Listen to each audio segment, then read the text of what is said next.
is, the question, what's going to collapse first, Hezbollah or Israel? And I don't mean that, I'm talking about Israel as a nation state. It's on very thin ice as we speak. Its economy is collapsing irrecoverably. Politically, you're looking at near civil war type conditions. Last week, people were talking about a coup, a potential coup. If you took the situation in Israel and erased all the Israeli names and put in Iran and briefed, anti-Iranian factions in the United States that this was the state of affairs in Iran, collapsed economy, military defeat across the board, demonstrations in the street, potential military coup, everybody be going, oh, we did it. We beat the Iranians. They're going down, because that's the reality. But no one wants to admit the reality in Israel. Israel is a fundamentally defeated state. It's a failed state. It's a failing state. And simply repeating the same failed policies of the past isn't a formula for resolving this underlying reality. And the reality is that Israel, if things are left unchanged, Israel will collapse as a modern nation state. Some Israeli generals and people are talking about later this year, maybe the summer of 2025. Maybe it'll take longer than that. But the bottom line is Israel's finished. When you look at the history between Hezbollah and Israel, in 1982, they could reach Beirut in 7 days. In 2006, in 33 days. And right now, after 45 days, they couldn't even capture a single village in the southern part of Lebanon. When you put this picture, on the other hand, the Israeli rhetoric, which says that we destroyed the head of Hezbollah commanders, they're totally weak, we destroyed all of their ammunition, their weapons. And it seems that these are not connected, these are not talking to each other, these two pictures. And when are we getting to that point that the Israeli society, the people who are responsible for this decision in Israel, look at the reality of the battleground in the southern part of Lebanon? Is that possible, in your opinion, with this new administration, with this new defense minister of Israel? Well, one thing I can say is that the Israeli media has been far more critical of the Israeli government and Israeli policies than their Western counterparts.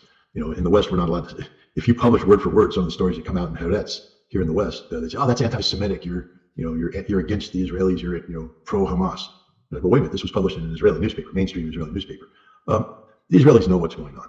The Israeli society is very tuned in. It's the West that is tuned out, that isn't seeing things right, because, as I said, our legacy mainstream media isn't about telling the truth. It's about shaping perceptions. And the perception that is shaped, especially during an election year, is that Israel is strong, Israel is a democratic country, Israel is a friend of the United States, Israel therefore deserves all the support the United States can muster. It'd be a different pitch if you came in and said, well, Israel is collapsing from within. There's a near civil war situation as the government seeks dictatorial martial law type powers, and the Israeli military is not invincible, it's collapsing, high desertion rates, suicides, people say, well, why am I investing in that then?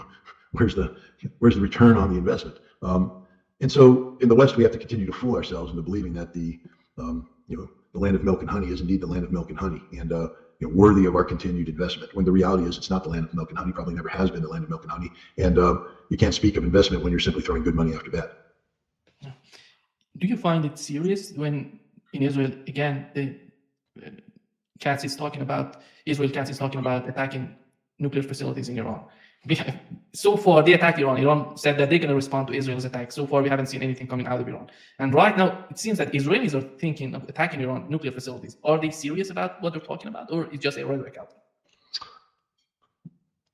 Well, you always have to weigh the possibility that Israel will try to pull the trigger on that. But Israel, the military historically, has in the course of the last couple of years run exercises that talk about striking Iran, what it would take to do that. This last Israeli retaliation was not an insignificant one, over 100 aircraft in the air. But it didn't achieve anything meaningful in terms of targets hit in Iran. Indeed, if some reporting is to be believed, especially that coming from Alistair Crook, former MI6 agent with very good connections there, the Israeli aircraft were locked on by radar systems, Iranian radar systems, 100 kilometers away from the Iranian border and forced to abort their missions. So if that's the case, then the idea of Israel launching the kind of sustained precision strikes against Iran's nuclear facilities that will be required to destroy these facilities, that's not a viable option. Israel could only accomplish something like this if the United States were to become involved. And so I think what we see with Katz is more about posturing as opposed to Israel actually getting ready to do it. Because if Israel attacks Iran's nuclear infrastructure, Israel opens itself up to Iranian retaliation, which has the potential of being absolutely devastating for Israel. So right now, maybe it's wishful thinking on my part, but right now I tend to align myself with with those who believe that Israel is posturing, that Israel is not going to be attacking Iran's nuclear infrastructure anytime soon, because the United States at this juncture is not ready to join in that endeavor. Smotrich is talking about that when Trump comes to power, they're going to capture the West Bank. But it's not in the hand of Donald Trump and his administration. It's huge. The international community led them to do that. We had the summit in Saudi Arabia, all the countries, Muslim countries together, Sunni, Shia all together, Iran, Syria. How did you find the outcome of this summit? Do you think, we know that it's not perfect. They're not doing anything in terms of Turkey, Saudi Arabia, but at the end of the day, they're trying to do something politically to send some sort of message, maybe to Donald Trump administration. Well, I think they're trying to come up with a solidified position so that when Trump becomes president, he's presented with a fait accompli. But Trump will do his best to divide and conquer, find chinks, kamikaze with the Saudis that alienates them from the others, et cetera, et cetera. That's the standard Trump tactic. First of all, as you pointed out, taking the West Bank is not an easy endeavor. It would be a massive undertaking. And Israel right now lacks the capacity to do this. Doesn't mean they won't try, because we're talking desperation on the part of Israel. What will the world do? Sadly, nothing. I mean, we're at the point now where there's lip service paid, but what came out of this meeting in Saudi Arabia? Nothing. Did they sanction Israel? No. Did they cut off oil supplies to Israel?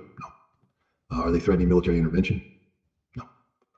Because the vast majority of the world doesn't care about the Palestinian people or the Palestinian cause. They're being compelled to care because of the horrific vision of images coming out of Gaza and Beirut of dead children, dead women, dead innocents on a scope and scale unimaginable. And so the world is speaking out and rejecting Israel.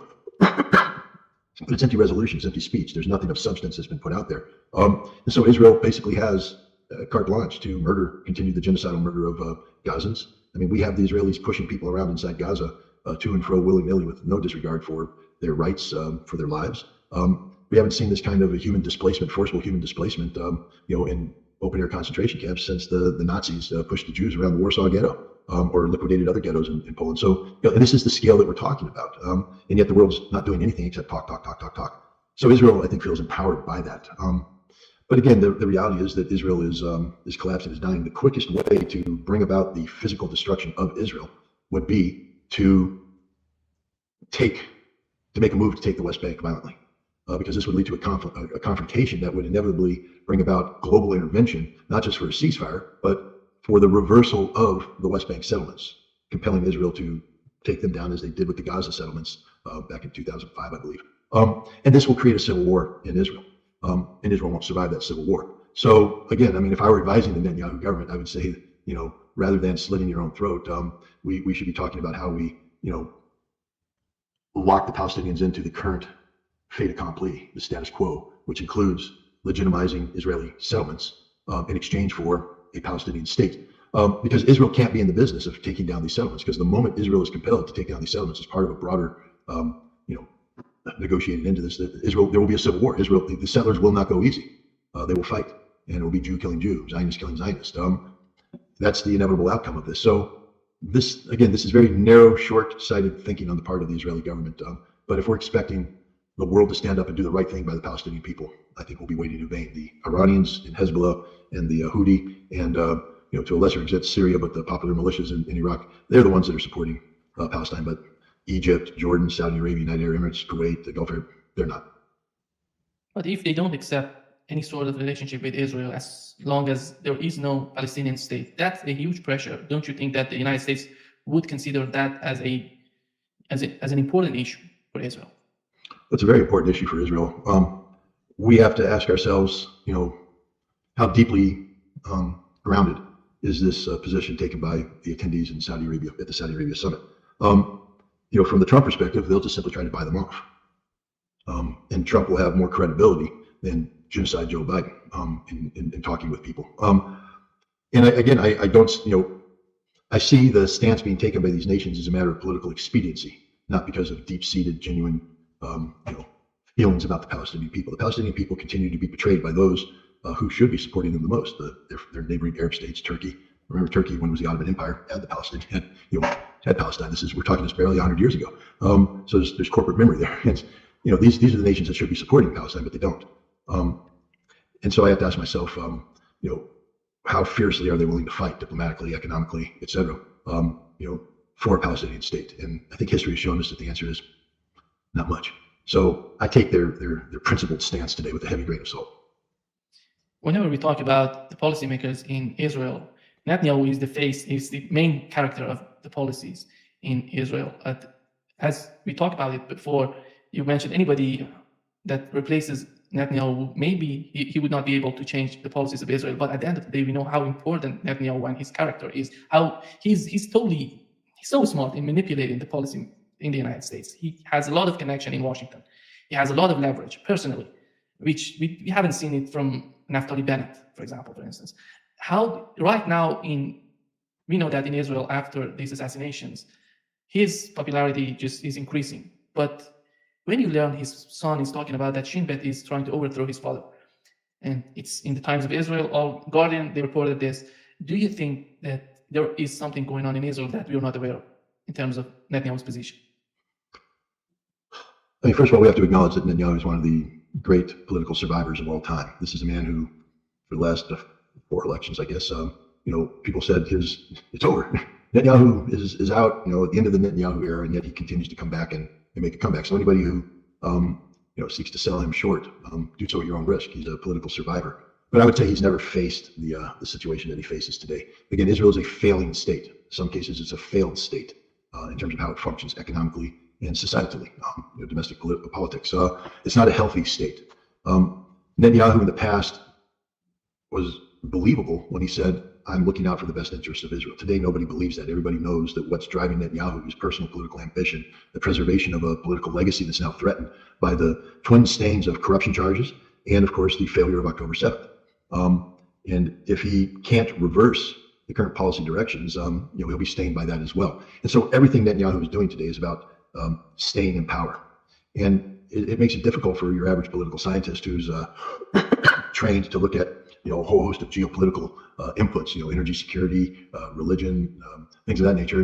And you're trying to do your analysis and say, well, what's important for Israel? What's going to drive Israel? When really you'd have to throw all that away and just say, what's important for keeping Benjamin Netanyahu politically viable? Because that's the only thing that matters in Israel today. Look at what they're doing. I mean, I don't know. Was it an Iranian hacker group that got into Gallant's phone, or was the Iranian hacker group fed this by Unit 8200?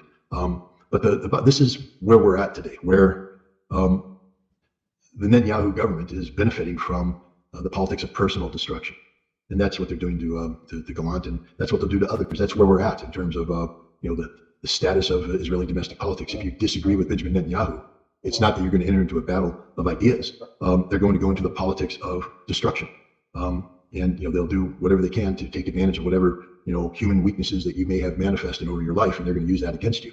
Netanyahu has to understand that that sword cuts both ways, and I don't think Bibi has been a saint in his lifetime. So we're getting to a very ugly period in the self-destruction of Israel, where literally Israel is deleting itself. Because if you start to take down all the leaders and expose them, as imperfect humans, who's going to lead? So Netanyahu, normally politicians, unless you just do something totally egregious, politicians tend to say, let the personal life be the personal life. We're going to focus on the professional life, etc. Just don't go have affairs and get some girl pregnant while your wife has cancer or something like that. I think that's what John Edwards did, and it's not a good look. So he got called out on it. But Bill Clinton was sleeping around like a madman when he ran for president, but people avoided talking about that because they didn't want the spotlight turned on them and their imperfections. But I think Israel right now, the gloves have come off. It's going to get really, really ugly, and this is just going to hasten the decline of Israel. To what extent would the Trump administration help Israel in the southern part of Lebanon? If we accept that these people are totally in line with Israel, they want to help Israel. I'm asking this because recently there was an interview, J.D. Vance with Tucker Carlson, I don't know if you watched this interview, in which he said that one of the main policies of Donald Trump in his first administration, which was so important, was the withdrawing the U.S. troops from Syria. And right now, when you look at if they want to withdraw troops from Syria and sending troops to Israel, it doesn't make sense. You want to withdraw the troops, you don't send them to Israel because you want to focus on something else. I don't know what would that be. It would be China or something else. How do you see it right now? And is it going to be, are they going to be there with Israel fighting Hezbollah? No, the United States will not be involved in the fight in southern Lebanon. That's the war that Donald Trump said he didn't want. I mean, he'll lose his base. It'll be the end of J.D. Vance politically for the United States to get involved in an unnecessary war. We will continue to provide Israel with weapons, and we will continue to provide Israel with economic support and political support, especially at the United Nations. But there will be no U.S. boots on the ground in southern Lebanon. That just isn't going to happen. First of all, it doesn't add to anything. I mean, Israel's already got several divisions there. They don't need manpower. They just have to learn how to fight people who aren't women and children, and that's the problem. They're going up against Hezbollah on Hezbollah's turf. The United States would run into similar problems. So what is Israel going to do? Carve out a 20-kilometer chunk of the front, say this is where you put the Marines, and they get to attack?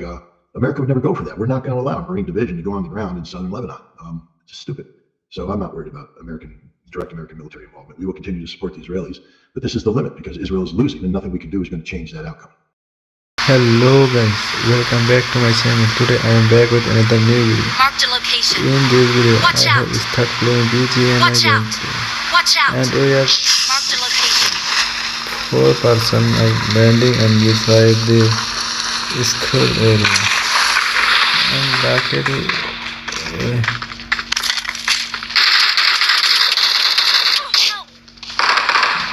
there was an enemy who has knocked out me.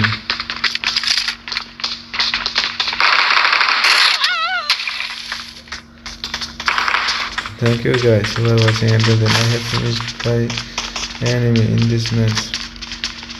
I don't know who was not aware of enemy, but I think no one has come, but there was an enemy.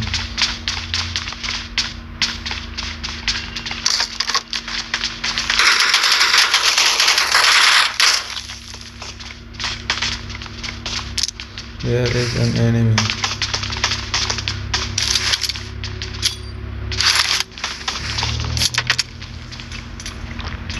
I think our teammate will finish him very soon.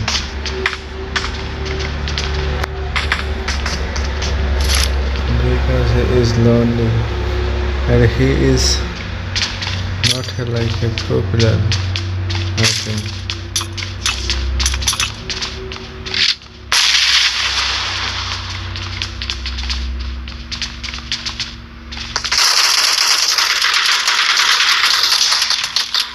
My teammate has I finished need the consumables. enemy. Thank you for watching this still. Guys, if you are like to watch that video, then you can subscribe my channel.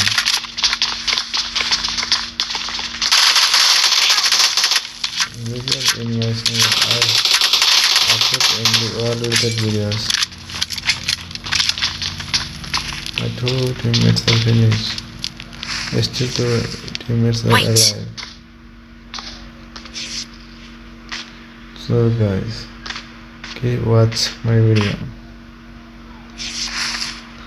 They may be rushed.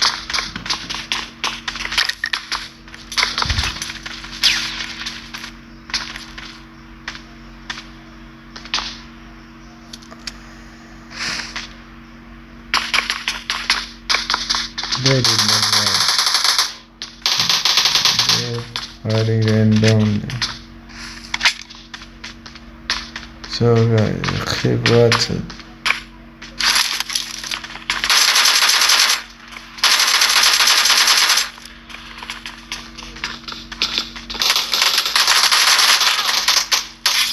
My all teammates are finished.